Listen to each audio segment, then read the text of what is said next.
The following presentation is from PBS Home Video.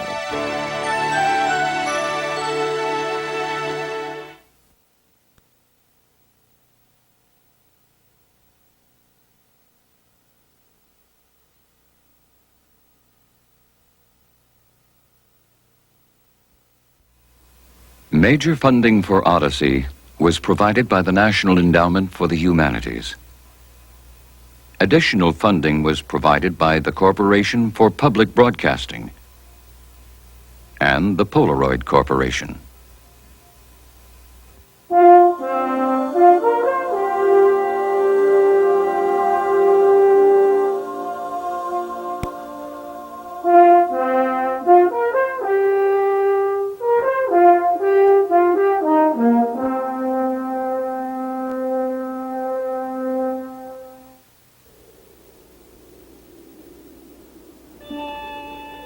The Scioto River in Ohio was once a major waterway for a people who left their mark on the land by building great structures of earth. Embankments, ramparts, ditches, and mounds.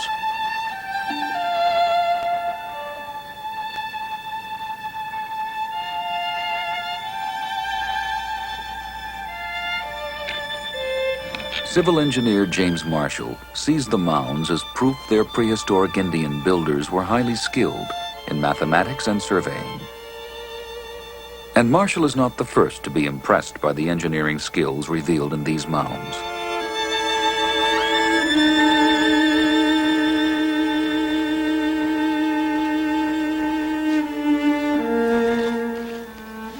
Over a century ago, these same earthworks were surveyed by two citizens of the nearby town of Chillicothe, Ohio.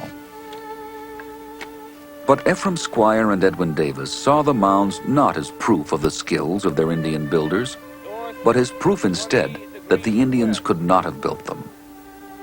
That the mounds were the work of a wondrous and tragically vanished civilization, a lost race. The mounds and the great geometric banks of earth have been changed by time. And so too have the stories white men have told about them.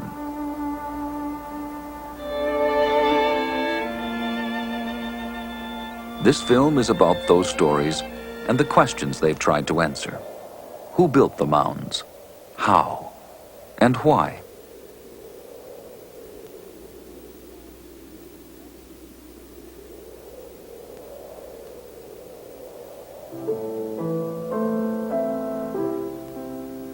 The stories began in the late 1700s, when white settlers pushing down the Ohio River came across mounds and earthworks like these at Marietta.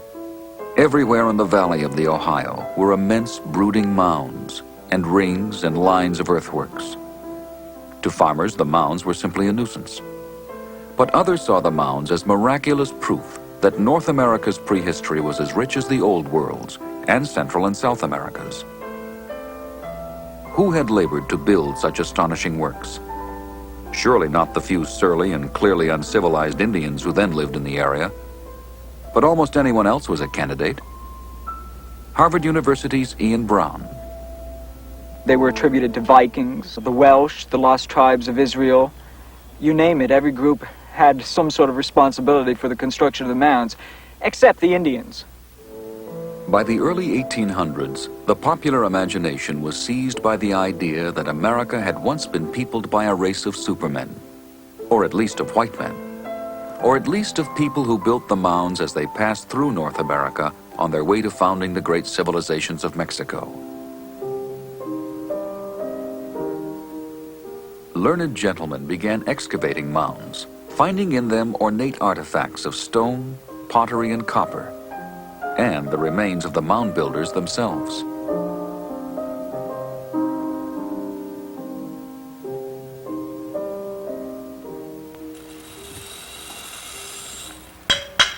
It was skulls excavated from mounds in Tennessee and Mississippi that in the 1830s became the object of the first scientific attempt to answer the question, who were the mound builders? Dr. Samuel Morton of Philadelphia was devising ways to measure skulls. Filling a skull with mustard seeds was the first step and the most important measurement. skull volume. Morton's goal was to use skull measurements to reveal the differences between races. But his comparison of mound builder skulls with those of modern Indians showed them to be almost identical. The only conclusion was that mound builders and Indians were the same race. Perhaps embarrassed by this finding, Morton devised two major tribes within this single race. The mound builders belonged to one of these tribes, along with the people who created the high civilizations of Mexico. And the modern North American Indian belonged to the other tribe, which Morton called barbarous.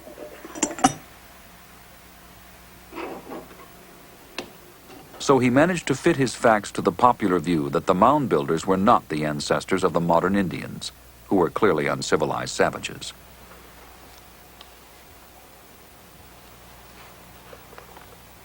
Morton's conclusions, published in his book Crania Americana, also accommodated the idea that it was the barbarous Indians who wiped out the noble mound builders.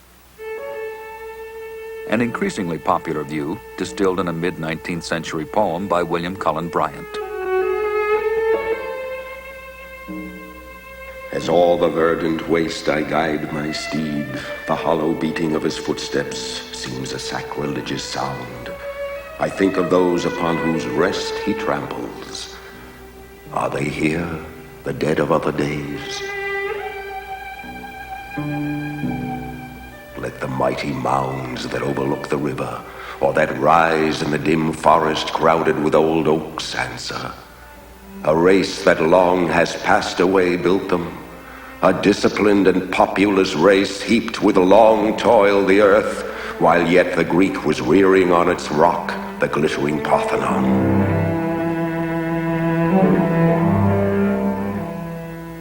The red man came, the roaming hunter tribes, warlike and fierce, and the mound builders vanished from the earth. The solitude of centuries untold has settled where they dwelt. All is gone, all save the piles of earth that hold their bones, the platforms where they worshipped unknown gods, the barriers which they builded from the soil to keep the foe at bay. One by one, the strongholds of the plain were heaped with corpses. The brown vultures of the wood flocked to those vast uncovered sepulchres and sat, unscared and silent, at their feast. What was the appeal of the idea that the mounds were built by a lost race? The Smithsonian Institution's Bruce Smith. It was a very romantic and a very dramatic explanation for it, and it was also an explanation that sort of left out the Indian groups that existed in North America when the first Europeans arrived. And if you leave out these indigenous Indian populations as having anything to do with these mysterious mounds of the past, you get around a very awkward problem that faced the whites that occupied the eastern United States. If you connected these mounds with the Indian groups that existed in the eastern United States, this would demonstrate that these Indians had a relatively high level of cultural development, which would have strengthened their claim of ownership to the lands that they were being driven out of.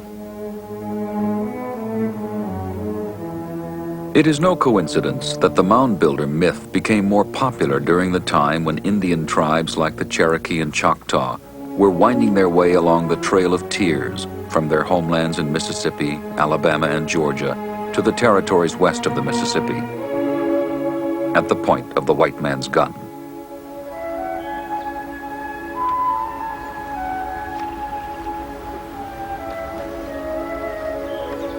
Ohio, to the north, had been largely abandoned by its native peoples before white settlement began.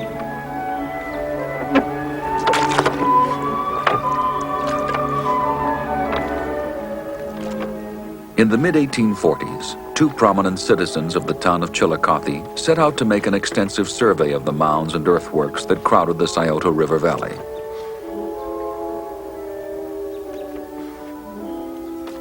Ephraim Squire, editor of the Chillicothe Gazette, and Edwin Davis, local physician, were impatient with the more outrageous mound builder myths. Not for them stories of biblical tribes or Hindu empires. Instead, they planned to simply record and classify what they found. From your description in my own brief visit, the earthwork would seem to be a ceremonial enclosure, not a work of defense. Well, there's certainly no outer ditch present, and the earthwork is low with several openings. And the mounds themselves, altar mounds, do you suppose? I believe it would repay us sinking some shafts on a later occasion. Squire and Davis did some excavation, but as on this embankment at a site called Mound City, spent most of their time mapping and surveying.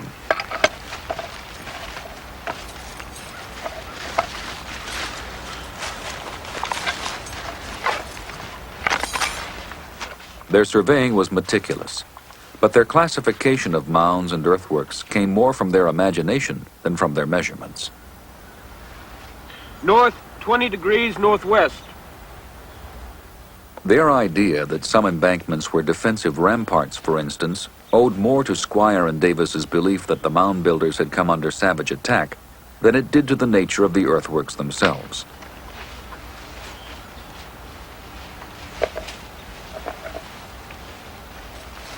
But one thing above all impressed Squire and Davis as they struggled through thickets and clambered over earthworks in their pursuit of the mound builders: the sheer scope and scale of the mound builders' achievement.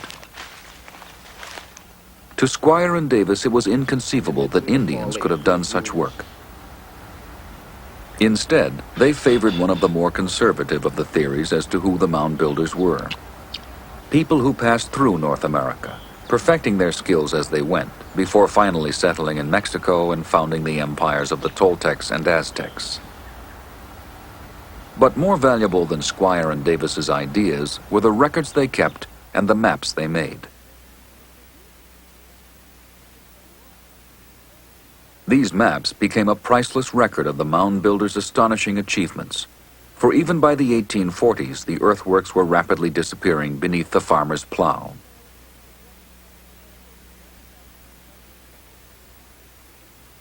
Meanwhile, the mounds themselves were being looted for the artifacts that were buried along with the mound builders' dead.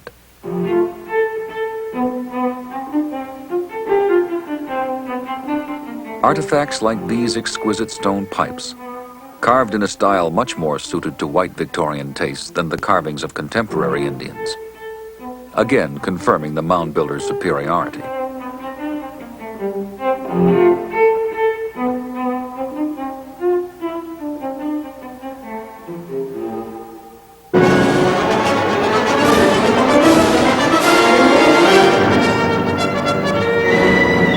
By the 1860s, white pioneers were battling the Plains Indians of the West.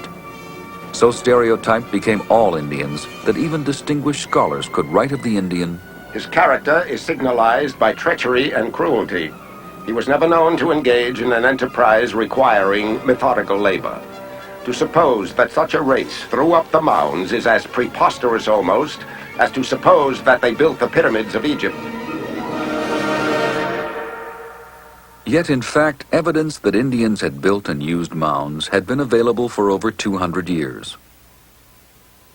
Early Spanish and French explorers of the Mississippi Valley described Indians living in settled agricultural villages with an elaborate social system of chiefs and commoners, who buried their distinguished dead in earthen mounds, and whose leaders lived atop great platforms of earth.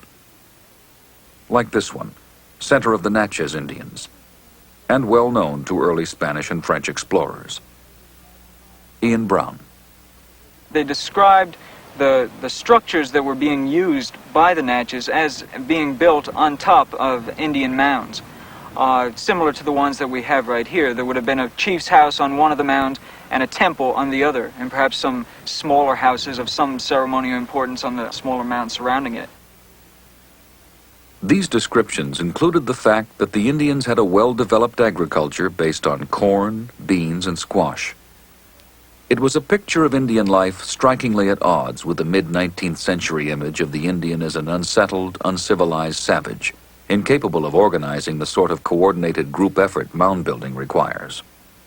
But here was the classic example of a mound in use by historic peoples that was severely neglected in later studies of the mound builders. In 1879, the U.S. Congress appropriated $5,000 to solve the mound builder mystery once and for all. Cyrus Thomas, a man long intrigued by the mounds, was given the job. Thomas spent most of his time in Washington, but sometimes went to check for himself on the work of his field assistants like Gerard Fouque. Fouque's excavations, like those of the other field assistants, had to be done in strict accordance with Thomas's instructions, and Thomas was a stern and demanding authority. And try to keep the walls straight. Thomas himself was initially inclined to the lost race theory of the mounds, and was well aware of its seductive appeal. The thought that once a mighty nation occupied the valley of the Mississippi, with its frontier settlements resting on the lake shores and Gulf Coast, nestling in the valleys of the Appalachian Range and skirting the broad plains of the West. A nation with its systems of government and religion, but which has disappeared, leaving behind it no evidences of its glory, power, and extent, save these silent, forest-covered remains. There's something so fascinating and attractive in it that once it has taken possession of the mind, it warps and biases all its investigations and conclusions. There seems to pervade the minds of many explorers, and in fact some American archaeologists, no doubt under the spur of this enchanting thought, the hope and expectation that some great and astounding find will yet be made which will confirm this theory. Mr. Fouque!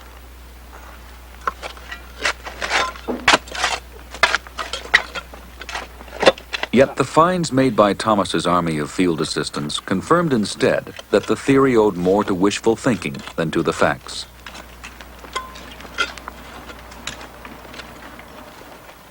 In Tennessee, Fouque unearthed in the center of several mounds stone slabs placed to form a coffin.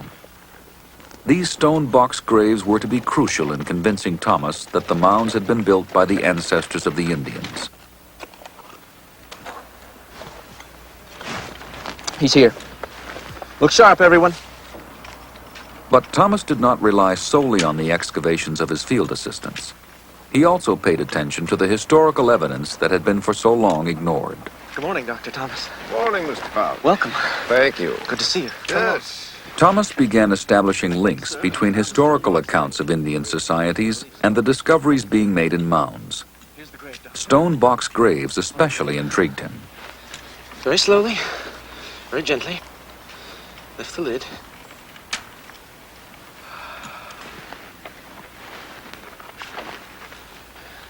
Thomas knew that here was a direct link between mounds and a living Indian tribe, the Shawnee.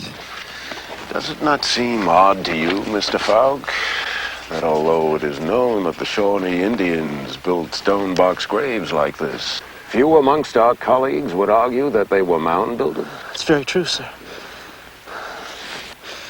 For Thomas, the evidence overcame the emotional pull of the mound builder myth. His discoveries needed no lost tribes or fabulous civilizations to explain them. Instead, the truth seemed both more mundane, and for what it implied about the Indian, more extraordinary. The most important question to be settled is, were the mounds built by the Indians? There would then be no more blind groping by archaeologists for the thread to lead them out of the mysterious labyrinth. The chain which links together the historic and prehistoric ages of our continent would be complete, and the 1,001 wild theories and romances would be permanently disposed of. Thomas also saw the danger of lumping together as one people everyone who had ever built mounds. The term mound builders, although adopted from necessity, is an unfortunate one, as its constant use has accustomed the mind to look upon the authors of these ancient works as one people, thus fixing in the mind an unproven theory. So Thomas not only laid finally to rest the romantic dream of a lost race of mound builders, he also allowed archaeologists to look at mounds in a new way, no longer as the work of one prodigious people, but as monuments of perhaps many different Indian cultures and times. Thomas produced a map of all the known mounds and earthworks, numbering over 10,000, and warned they were rapidly disappearing beneath farms and cities. As the pace of destruction accelerated, some of the largest mounds were hacked down and carted away to make way for the city of St. Louis. But now archaeology was also picking up its pace, and Thomas's recognition that all mound builders were not the same was confirmed as archaeologists realized they were dealing with two major mound-building cultures. One of these cultures was responsible for linear earthworks and largely conical mounds, mounds that almost always contained burials. Centered in Ohio and Illinois, this is called the Hopewell culture by archaeologists and flourished around the time of Christ. The second major mound-building culture constructed much larger mounds, often square or rectangular in outline and with flat tops. These mounds were used not as monuments to the dead, but as platforms for the living, supporting temples and the houses of the chiefs. The most spectacular platform mound still standing towers 100 feet over the flat landscape east of St. Louis. These platform mounds, dating to around 1,000 years ago, are centered on the lower Mississippi Valley and were built by a culture archaeologists call Mississippian. The rest of this film will look at these two mound-building cultures, the Mississippian of 1,000 years ago and the Hopewell of 1,000 years earlier, through the eyes of today's archaeologists.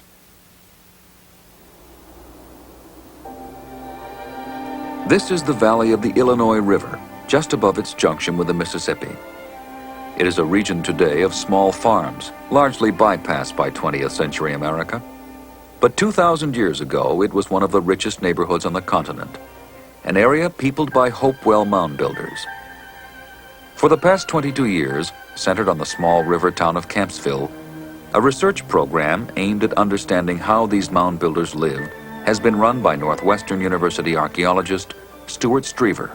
Campsville was a major river port back in the 19th century, all the way up till about 1920. When I came here 22 years ago, it was an abandoned town almost, and we've taken over 39 buildings, made it into a permanent archaeological research and teaching center.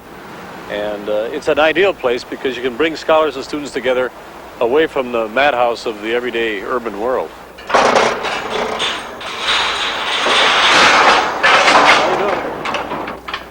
It was a very good thing for us because it was certainly a low overhead research facility. It cost us very little, and it's the most improbable research center you can imagine. We're going down the main street of the Campsville Center now, and on our left over here you'll see what used to be the old meat market. That's our little museum where we show people what it is we're finding. And over here on the right was a sheltered care building. Old folks used to be there, and now today it is a human osteology lab. Here on the right was the post office in Campsville. That's now our junior high field school lab, and then there's the drugstore. That's also a lab. Mr. Hank had his funeral home in that building, and it's now our archaeological research library. The Campsville program derives much of its support from contract archaeology associated with federal construction projects, such as this new interstate that will shortly slice across the Illinois Valley and destroy sites occupied by mound builders on this bluff and riverbank. Administering the program to dig the sites before the road arrives is Ken Farnsworth. The road will be built across the floodplain behind us, coming out of the bluffs about 4 miles distant and extending just to the right of those buildings in the middle of the floodplain. It will come across here, extend into these bluffs here, and hit right about where we're standing. This is the centerline marker right here. One major excavation is concentrating on a group of burial mounds directly in the path of the road. In charge of this part of the program is Northwestern University's Jane Bykestra. Here we've walked into the middle of a 2,000-year-old mound. What we have here is a trench that we've excavated, expanding upon a trench that was dug about 50 years ago by parties unknown who would have been looking for artifacts deep within the mound. For instance, this is an example of a type of object we might expect to find with those individuals buried in the center of the mound. It's a Hopewell bowl, dates to about 150 AD, and as you can see is a very finely crafted item, typical of the kinds of things, the pipes and the points and so forth, we might find in the central part of the mound. Buried with the honored dead of the Hopewell people was an extraordinary variety of artifacts, distinguished not only by their beauty, but also by the diversity of the materials used to make them.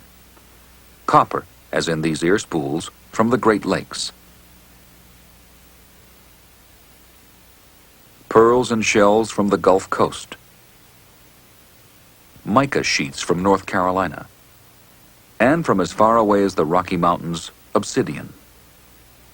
So striking are these artifacts and the extensive trading network they suggest that until recently, archaeologists regarded all Hopewell people as a single culture. It was simply an error of the way archaeologists worked. They wanted to find artifacts, and the way to find them was to dig a hole right down in the middle of the mounds. And if you dug there, you found these beautiful artifacts, and the ones in Ohio, and the ones in New York, and the ones in Kansas looked alike, and therefore it must be one people. Just as if you dug an icebox up in Saudi Arabia, you dug one up in Chicago, it must be one culture, right? Today, archaeologists are interested less in artifacts than in the people who made them, in trying to learn from the mounds and their contents how and why they were made. For instance, how much of society's resources did mound building take? I don't think we need to think of the mound building as having disrupted the total life of the community for a long period of time. On the other hand, these are big mounds. And it's a question, how long did it take? To find out how long it takes to build a mound and the sort of organization mound building requires, the Campsville archaeologists set about constructing a mound for this film. Mound building begins with digging a pit.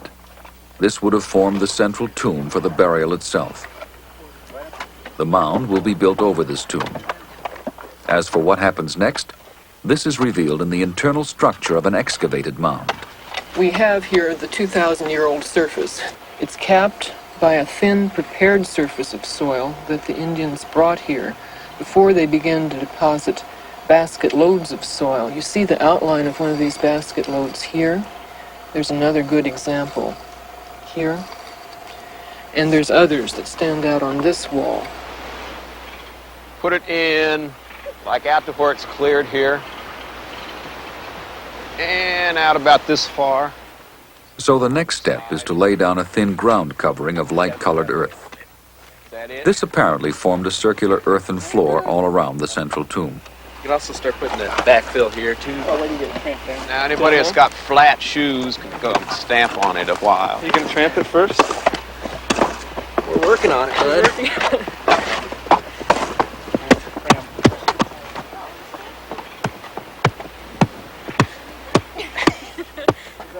Labor to build the Odyssey Mound comes from a high school group visiting the Campsville Archaeology Center.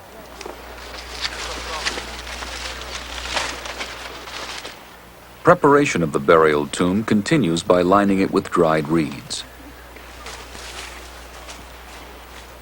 The experiment in mound building includes a plan to bury in the mound some of the materials the mound builders of 2,000 years ago might have interred along with the dead.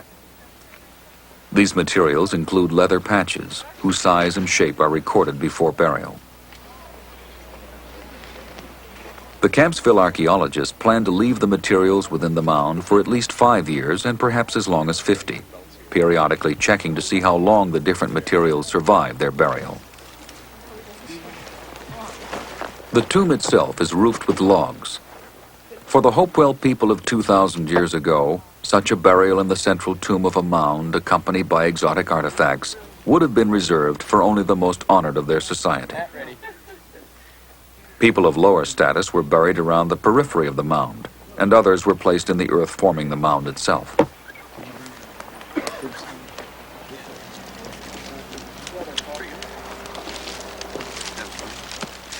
A mat of woven reeds and a roof of limestone slabs completes the central tomb. And the stage is set for the mound building to begin. What we're going to be doing is 2 different kinds of loading of dirt, and we're going to have 3 different kinds of soil. One group on this side of the mound will have, I want you to just throw the dirt like this so it spreads out in a nice flat layer. And the people on the other side are going to take the dirt and dump it just like this, so you get a nice, neat little pile. Because at least those 2 kinds of loading techniques we've uncovered in mounds that we find now, where they just dump stuff and where they just kind of flung stuff. So we're going to try to simulate that. Our mound building was given a head start by having the different soils already dug and ready for loading into the sort of baskets the original mound builders might have used. Okay, we need spreaders over there and dumpers over here, okay? The baskets were emptied to create the same soil patterns found in genuine mounds. The dirt piles were each about 150 feet away from the mound. We wanted to see how big a mound our volunteer labor could build in an afternoon's work. But to find out something of how the mound builders of 2,000 years ago managed to sustain organized group labor projects like this involves looking beyond the task of mound building itself to the way the people lived their everyday lives. This means excavating the sites of their villages. Well, the only thing I can think of is that This site, soon to be the footing of the interstate bridge, was once the floor of a circular house built of wood and probably thatched with reeds. The major posts that supported the house stood in holes packed with chinks of limestone rock. This limestone chinking is now all that remains of the house. But there are other clues left in the earth. Mike Wyant. The house itself is constructed very near the prehistoric riverbank. Right now I'm walking up over the crest of the levee and down into an area of the site which we'll excavate next.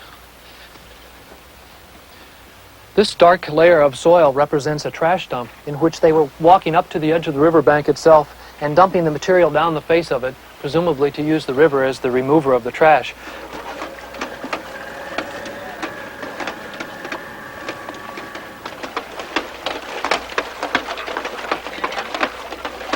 The Illinois River is still used today to help get rid of unwanted material from the site. In this case, the soil that accompanied the debris of everyday life 2,000 years ago.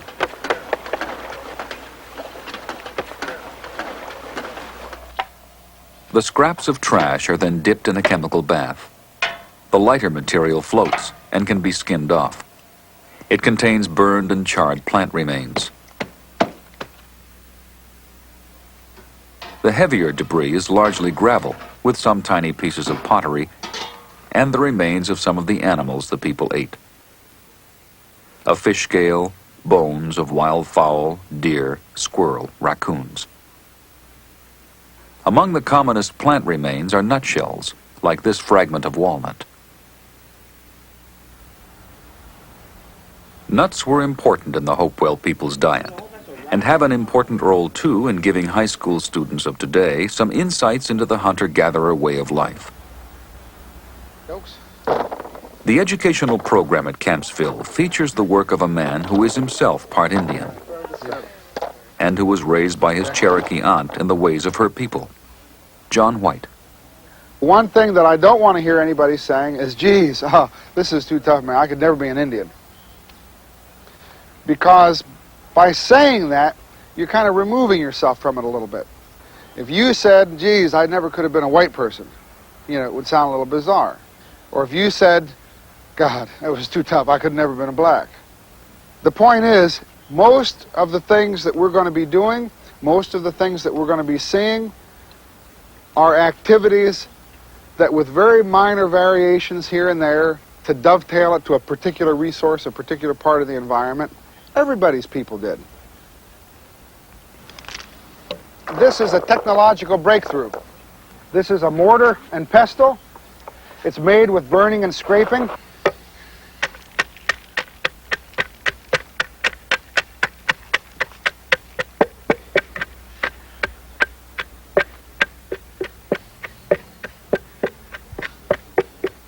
And I've made what essentially is a very coarse meal. Okay, I can see people saying, yet, is he actually going to eat that? Or maybe even more grossly, is he going to pick someone from the audience to have eat that? Okay, what I'd like to say is that the nearest equivalent in our culture today is coffee. Okay, you don't assume that anyone is going to eat the coffee grounds. What you do is you boil them up. When you get what you're going to get out of them, you strain it off. Okay, this is the raw material for soup. White's son, Mark, a trained blacksmith, demonstrates how, 2,000 years ago, Hopewell people worked copper.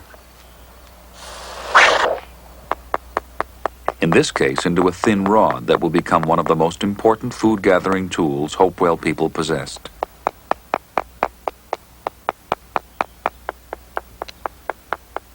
Meanwhile, John White is showing his youngest son, Waddy, how to make another part of the toolkit. See these? This is the fibers that are inside the skin of the plant. And that's what we're going to use for the fishing line to go with the fish hook that Mark's making.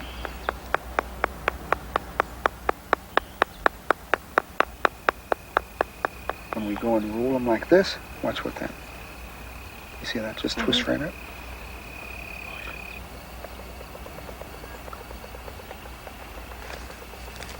See? Strong.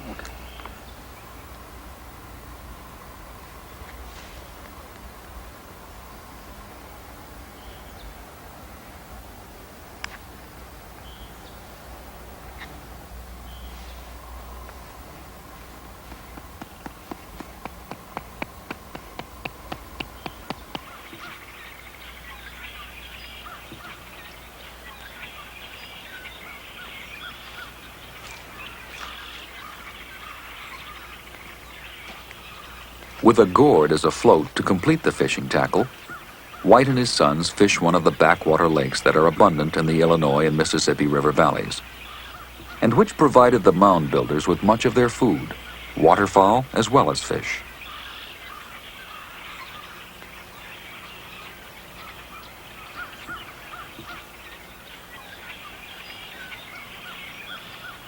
In the late summer, many of these backwater lakes dry up, and there is no need even for a fishing line.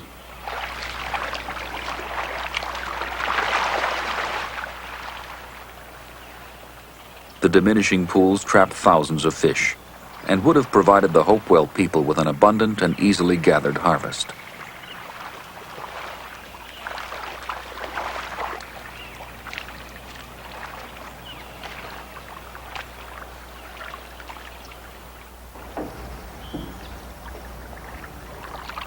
The Illinois River forms the main artery of an immensely rich ecological zone. A husband and wife team of botanists, David and Nancy Ash, are intrigued especially by the seed plants that grow along the shoreline of the river.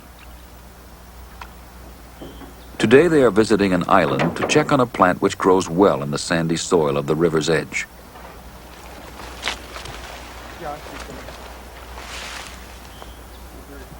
David, there's some over here. Called Chenopodium, or goosefoot, it yields an abundance of small black seeds that can be ground into flour. Seeds are starting to ripen. See?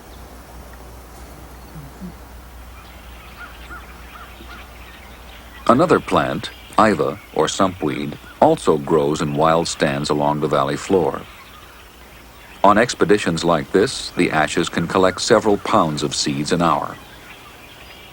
Sumpweed seeds are almost as unappetizing as their name, but the Ashes have found that removing the husks and boiling the seeds makes them palatable.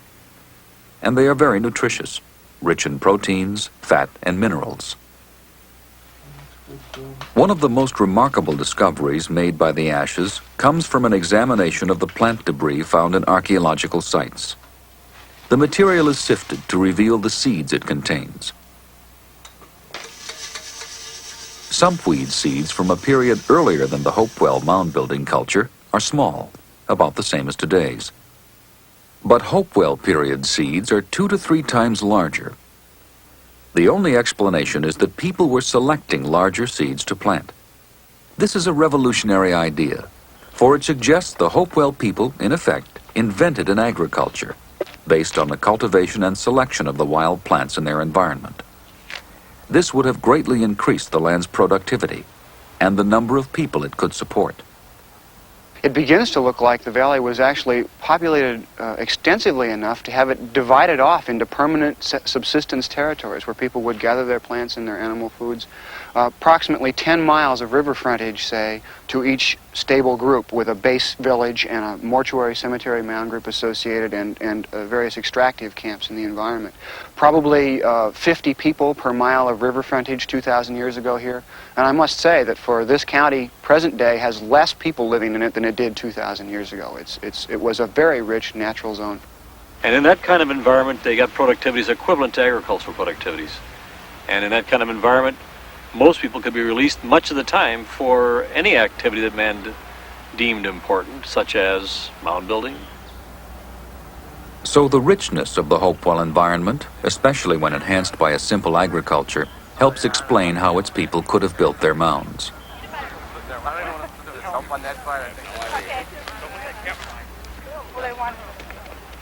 Meanwhile, in our mound building experiment, it was becoming obvious that even without the incentive of participating in an important ritual event, mound builders can assemble a good average-sized burial mound in a short afternoon's work, and with relatively few basket loads of earth.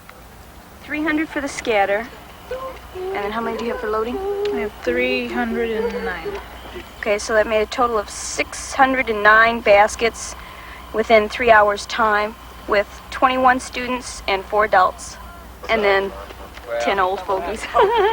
It's confirmed our notion that it didn't take a great deal of labor, really, to build a mound of this size, and that's a significant size mound, actually. And it fits in with our notion that, mound building was significant. It took a number of people over an afternoon.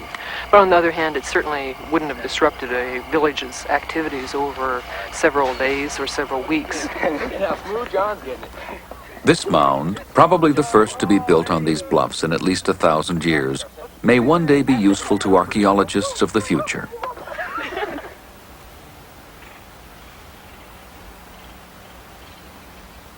Meanwhile, the remains of the original mound builders, here rescued from the advancing road building equipment by Jane Dykstra and her colleagues, can also yield unique insights into how the mound builders lived and died. We can discover how old the individuals were, how long they were living. This individual, for instance, is a relatively old female, probably in advance of 50 years of age when she died. An estimate of the height of the Hopewell people comes from the length of the long bones in their legs and arms. We think that the females from about 2,000 years ago were between about 4'10" and 5'6". Males were taller. The range generally is between 5'1" and 6 foot. They could disappear nicely into a crowd in most of our major cities. They suffered from a variety of illnesses. This is a healed fracture. The individual suffered a broken bone. The fracture was not set, and here you see the result. The bone is healed, but of course there's a misalignment of the bone, and it's probably led in this individual to arthritis here in the elbow joint. You can also tell something about infectious pathology. We have, for example, here a heavily diseased skull. Some of the pits here go all the way through the skull into the brain, and probably led to a brain infection and caused the individual's death. In general, however, Hopewell people seem to have been reasonably healthy. But then came a change.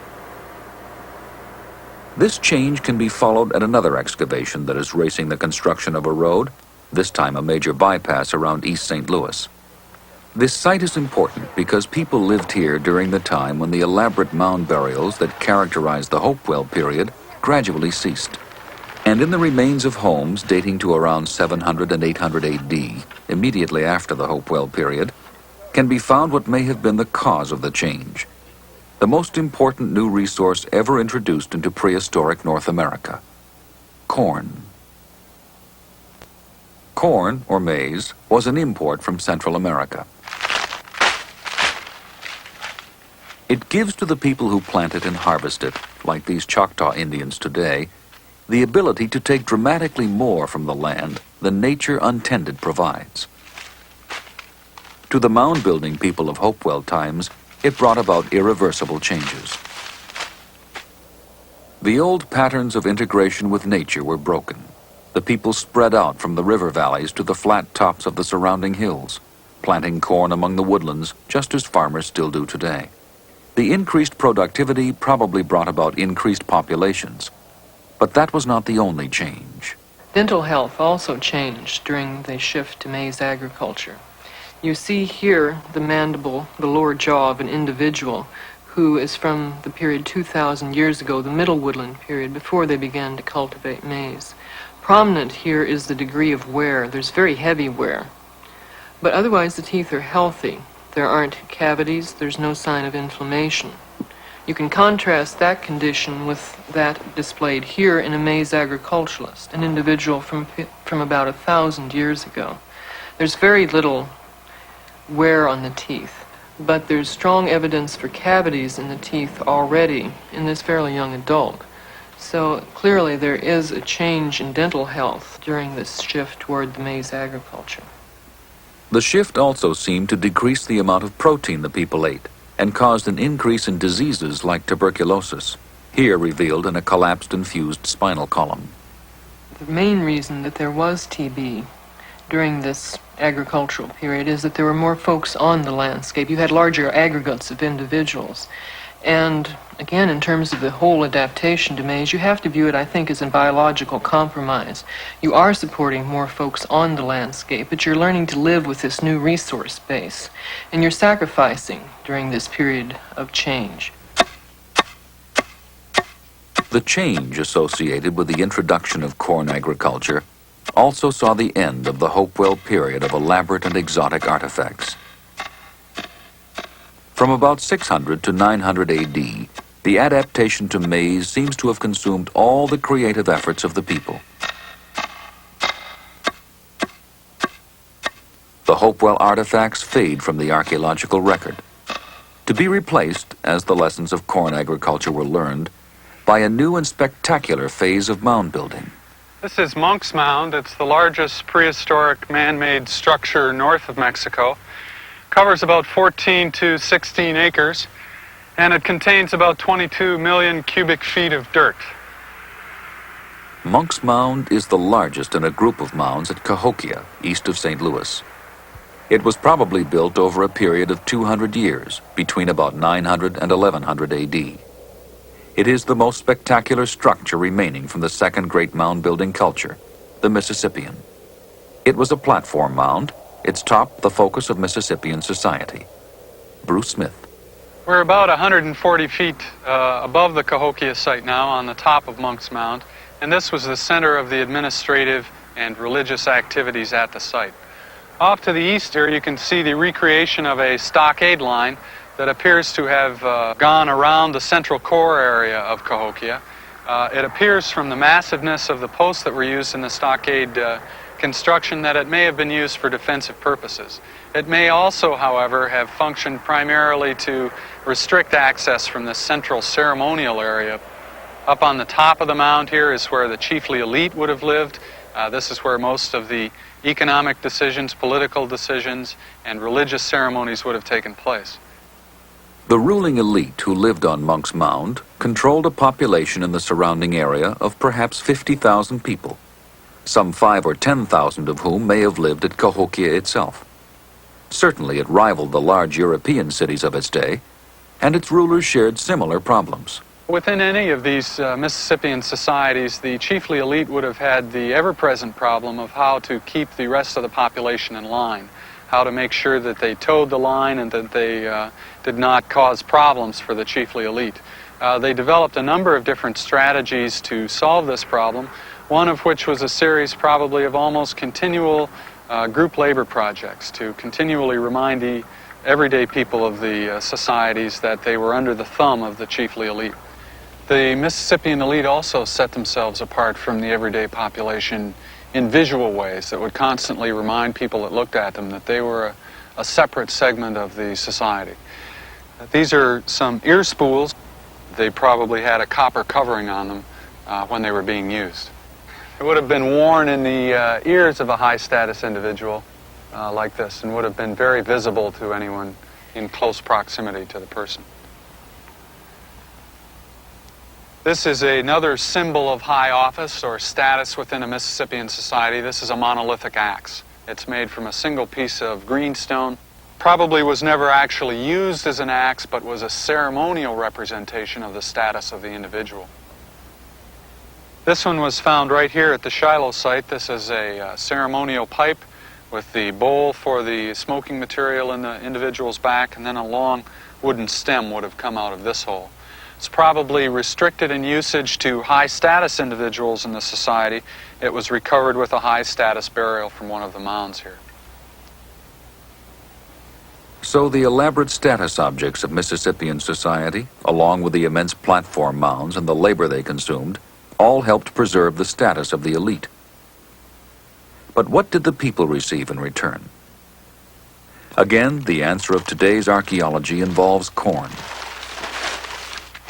Unlike the hunting and gathering, or even the simple agriculture of the earlier mound builders, the maize agriculture of the Mississippians required coordination and supervision. When to plant, what to plant, when to harvest. This information came from the elite, who in return skimmed off a portion of the crop for their own use, and perhaps for storage against hard times. The system worked well when things went well, but in the event of prolonged harvest failures, the people would see only too clearly who was to blame. The chief was the one that would have been depended upon to maintain this maize, harvesting of maize and using it as a dependable food source. So if the maize stops coming in as a dependable food source, the status and the control of the chief would have been reduced. Is this what happened to the greatest of the mound builders? Construction of the huge platform mounds peaked in the 12th and 13th centuries. By the time the first Spanish explorers arrived in the 1500s, Mississippian culture was already in decline. European diseases introduced by these explorers probably accelerated the collapse. The Natchez were the last of the great mound builders, until they were broken and scattered by the French in the early 1700s, and the myths of the mound builders began to stir. The racism inherent in these myths, which sought to deny the Indian his heritage, was part of the age in which the myths were invented. But to today's Indians, like the Choctaw to whom this mound is sacred, archaeology is still suspect. Tribal Councilor Ken York. Archaeology is an invention of the white man. They have always tried to disprove something that this country has in lieu of a European concept, and that it's not possible unless the Europeans thought of it. And my belief always is that the Indian people had the same kind of technology and wisdom and knowledge just like any other people. The awesome accomplishments of the people who built the mounds is strikingly shown here at Newark, Ohio, where 2,000 years ago the Hopewell people built this great earthen circle and adjoining octagon.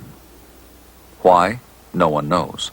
But revealed in the structures is a degree of mathematical sophistication which had escaped attention until they were studied by civil engineer James Marshall. I was most amazed at what I saw here when I first came here in 1965. It was most amazing that nobody really saw, no one had seen these works in this light. It would be very difficult for the typical American man in the street, unless he had an engineering background, it would be very difficult for him to lay out these earthworks as precisely as Hopewell people did. I hope to shake up everybody with this, because we have been a very racist society. You see, that we have not really given the American Indian credit for even being able to count his fingers and toes. So James Marshall also believes that the prejudices against the Indian that created the mound builder myths linger on, still denying the Indian his true achievements. Most archaeologists would not agree, arguing instead that they are illuminating the great Indian cultures of the past.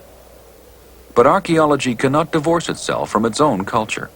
There's always been an interest on the part of individuals, scientists and laymen alike, to explain why these mounds are here, why this kind of society first came into existence. It's something that can't be explained, so it's natural for people to want to fill this gap in their understanding of the world. Scientists are no less subject to this need for attempting to explain something. The sort of explanatory frameworks all along have been stories, basically. And the explanatory frameworks that archaeologists have in 1980 are stories or models of development that satisfy us today, simply because they're up to date in terms of terminology, they're up to date in terms of the models that are being used in the other social scientists. But we really don't know what happened. For most Indians, the great heritage left by the mound builders long ago vanished from their own oral traditions. But in a few cases, the Choctaw and Cherokee included, tiny fragments, perhaps with no more truth than the myths of white men, linger on in the smoke and the magic of the campfire. Now they fixed up a place for them. John White tells a Cherokee story of a people who once came to live with his tribe, a people who had power over the sun. They had earthen walls around it.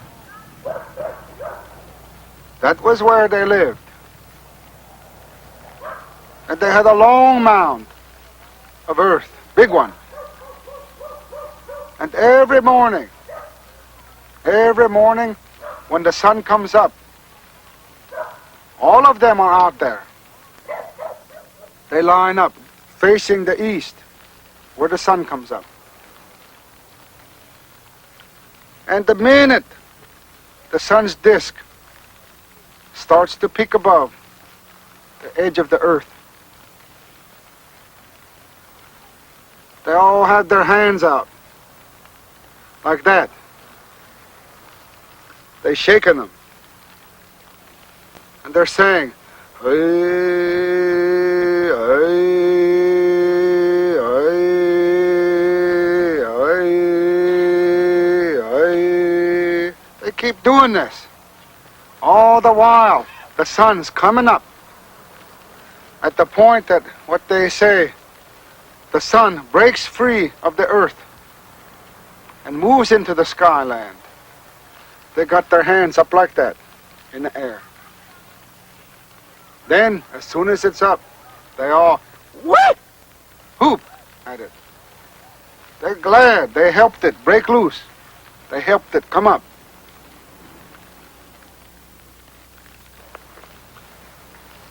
How old is that story? We don't know. But it's been handed down from generation to generation. And it survived. A slender thread connecting us with those ancient times. Up to today. Up to tonight. I want to thank all of you for your efforts today in helping to make some small part of the culture of the ancient people come back to life. Well done. Anikinali'i, my friends, well done. Thank you very much. Now, Cherokee people, don't say goodbye. In my lineage, you say, stayu, stayu. It means be strong. To each and every one of you here tonight, I say to you, stayu.